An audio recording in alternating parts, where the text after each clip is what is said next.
final program of What Makes Music Beautiful, and based on Alex Ross's book. It's a rare occasion when we have people show up to hear music critics talk. I want to thank you all for supporting this series. Next year we're moving to the Irvine Barclay with Pepper Brendel. He knows a thing or two.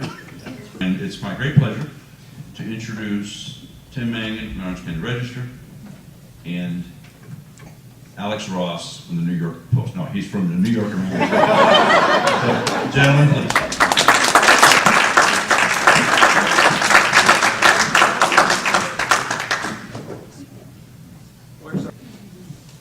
Thank you so much. An honor to be the subject of this series of events and to be here in person. We're glad to have you here. It's an honor for us. This is an extraordinary book, and I wanted to just start out by reading a little something from the preface and asking you about it.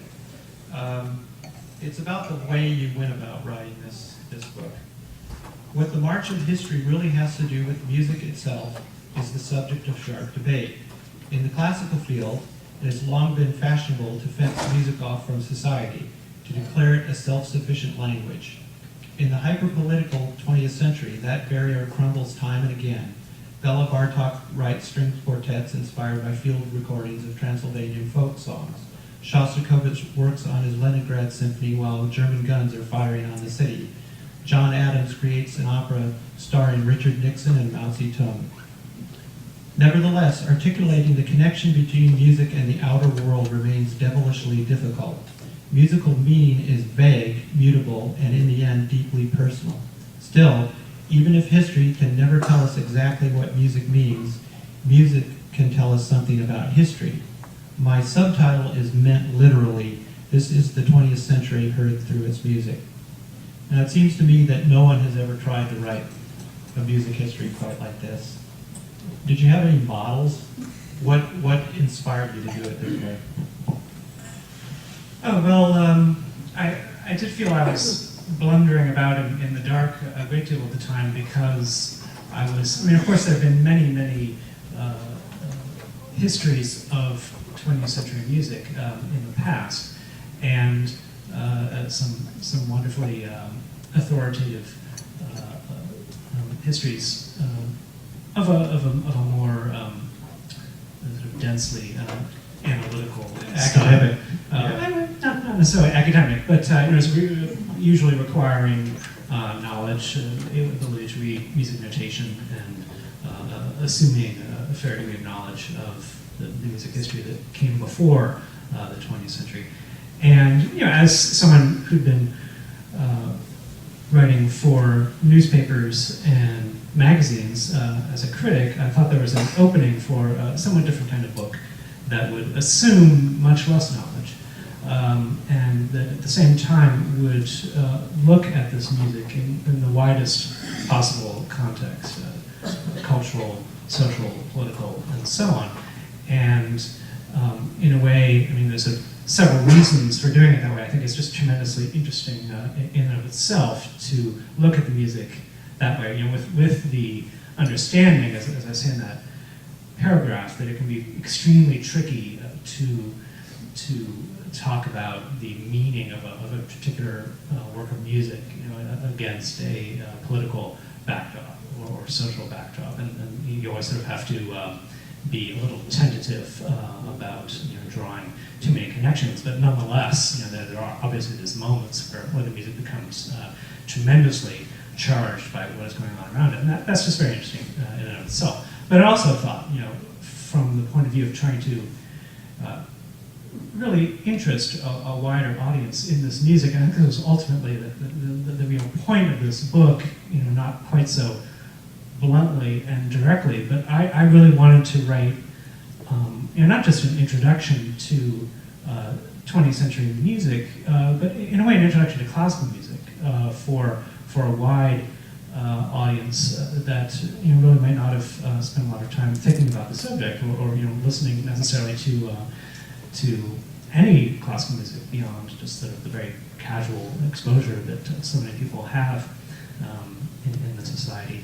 And it might seem this is the most obscure, the most difficult way to approach classical music. But for me, I think for a lot of people, this is a very powerful way in, because exactly of those strong political and social connections, in the sense that this music, is so sort of surrounded by and charged by recent events and the sort of modern world that we live in.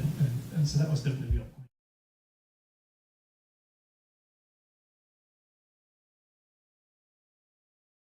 As a reader? Reading other music critics? Sure. Yeah, well, I mean, I love, I sort of devour, everything that's out there, and thanks to the internet, I can link to, read Tim's pieces and dozens of others around the world, and just first of all getting the information on what's happening all over the place, and what kinds of pieces are being performed and how, and then I think it's critics can serve a wonderful role of letting people listen with different sets of ears, I think, and this is really one thing we can provide. There's no right way to hear a piece, and there are really no kind of objective answers to any of these questions when it comes to music. But critics allow for parallax views, for a sort of three-dimensional view of musical life assembled through different perspectives. And I think this is why it's so important to have critics, and to have a number of critics from different papers and magazines at an important concert, so that there is no kind of one voice weighing in and saying, this is how it went. I think when historians